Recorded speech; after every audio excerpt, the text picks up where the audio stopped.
हमने यहाँ तक कवर किया था, यहाँ से हमें आगे पढ़ना है। सगर्भता तथा भ्रूणीय परिवर्धन। भ्रूण के अंतरोपण के पश्चात पुष्पूरक पर अंगुली जैसी संरचनाएं उभरती हैं, जिन्हें जरायु अंकुरक कोरियोनिक ग्लाई कहते हैं। ये जरायु अंकुरक गर्भाशयी ऊतक और मातृ रक्त से आच्छादित होते हैं। जरायु अंकुरक और गर्भाशयी ऊतक एक दूसरे के साथ अंतरांगुली युक्त होकर संयुक्त रूप से परिवर्तनशील भ्रूण और मातृ शरीर के साथ एक संरचनात्मक एवं क्रियात्मक इकाई को गठित करते हैं, जिन्हें अपरा कहते हैं।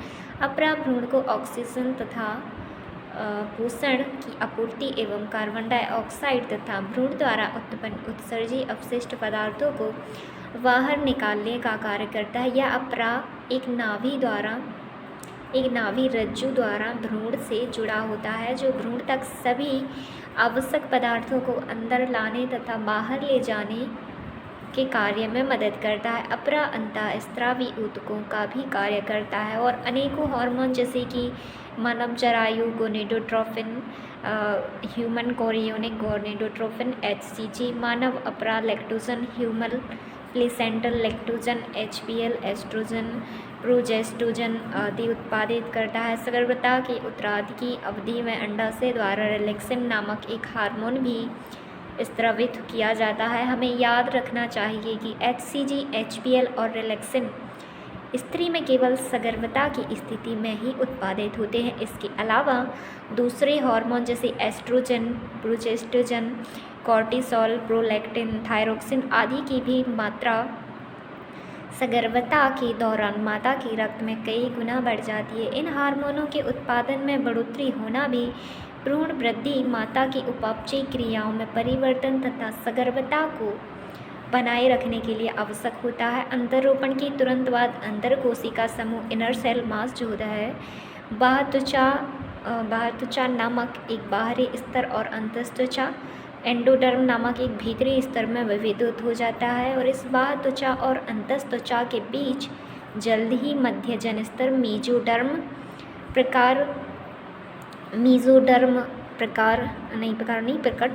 प्रकट होता है। ये तीनों ही स्तर वयस्कों में सभी ऊतकों अंगों का निर्माण करते हैं। यहाँ यह उल्लेख करना आवश्यक है कि इस अंतर कोशिका समूह में कुछ निश्चित तरह की कोशिकाएं होती हैं, जिन्हें स्टेम कोशिकाएं कहते हैं, समाहित रहती हैं, जिनमें यह क्षमता होती है कि वे सभी अंगों एवं ऊतकों को उत्पन्न कर सकती हैं। सगर्भता के विभिन्न महीनों में भ्रूण परिवर्तन के प्रमुख लक्षण क्या होते हैं? मानव में सगर्भता की अवधि 9 महीने की होती है। क्या आप जानते हैं कि कुत्ते, हाथियों, बिल्लियों में यह अवधि कितने महीने की होती है? पता करें।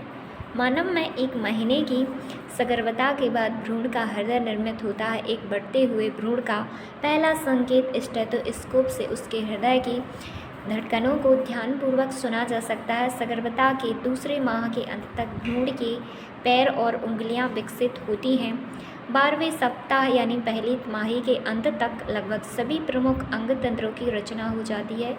उदाहरण के लिए पैर एवं बाह्य जनन अंग अच्छी तरह विकसित हो जाते हैं। गर्भावस्था के 5वें माह के दौरान गर्भ की पहली गतिशीलता और सिर पर बालों का उग आना सामान्यतः देखा जा सकता है। लगभग 24वें सप्ताह के अंत तक दूसरी तिमाही के अंत में पूरे शरीर पर कोमल बाल निकल आते हैं। आँखों की पलकें अलग अलग हो जाती हैं और बरौनियाँ बन जाती हैं। गर्भावस्था के 9वें माह के अंत तक गर्भ पूर्ण रूप से विकसित हो जाता है और प्रसव के लिए तैयार हो जाता है।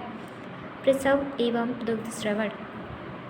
मानव में सगर्भता की औसत अवधि लगभग 9.5 माह की होती है, जिसे गर्भावधि जेस्टेशन पीरियड कहते हैं। सगर्भता के अंत में गर्भाशय के जोरदार संकुचनों के कारण गर्भ बाहर निकल आता है। गर्भ के बाहर निकलने की इस प्रक्रिया को शिशु जन्म या प्रसव या पार्चुरेशन कहा जाता है। प्रसव एक जटिल तंत्री अंतःस्रावी न्यूरोएंडोक्राइन क्रियाविधि द्वारा प्रेरित होता है। प्रसव के लिए संकेत पूर्ण विकसित गर्भ एवं अपरा से उत्पन्न होते हैं, जो हल्के होते हैं, गर्भाशय संकुचनों को प्रेरित करते हैं, जिन्हें गर्भ उत्क्षेपण, पितिवत या फीटल इजेक्शन रिफ्लेक्स कहते हैं। यह मात्र पीयूष ग्रंथि से ऑक्सीटोसिन के निकलने की क्रिया को सक्रिय बनाती है। ऑक्सीटोसिन गर्भाशय पेशी स्तर पर कार्य करता है और इसके कारण जोर जोर से गर्भाशय संकुचन होने लगते हैं। गर्भाशय संकुचन ऑक्सीटोसिन के अधिक स्त्रवण को उद्दीपित करता है। गर्भाशय संकुचनों तथा ऑक्सीटोसिन स्राव के बीच लगातार उद्दीपक प्रतिवर्त के कारण यह संकुचन तीव्रतर होता जाता है। इससे शिशु माँ के गर्भ से जनन नाल द्वारा बाहर आ जाता है, यानी प्रसव संपन्न हो जाता है। शिशु के जन्म के तुरंत बाद ही अपराभी गर्भाशय से बाहर निकल जाता है। क्या आप सोचते हैं डॉक्टर प्रसव को प्रेरित करने के लिए इंजेक्शन देता है? स्त्री की स्तन ग्रंथियों में सगर्भता के दौरान कई प्रकार के बदलाव आते हैं और सगर्भता के अंत तक इनसे दूध उत्पन्न होने लगता है।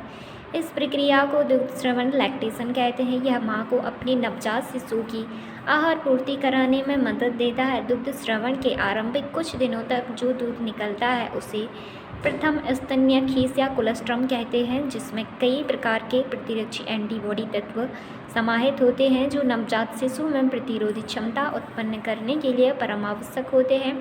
एक स्वस्थ शिशु की वृद्धि एवं विकास के लिए प्रसव के बाद आरंभ के कुछ माह तक शिशु को स्तनपान कराने की सलाह डॉक्टर देते हैं। यहाँ हमारा चैप्टर ख़त्म हुआ है। So thank you.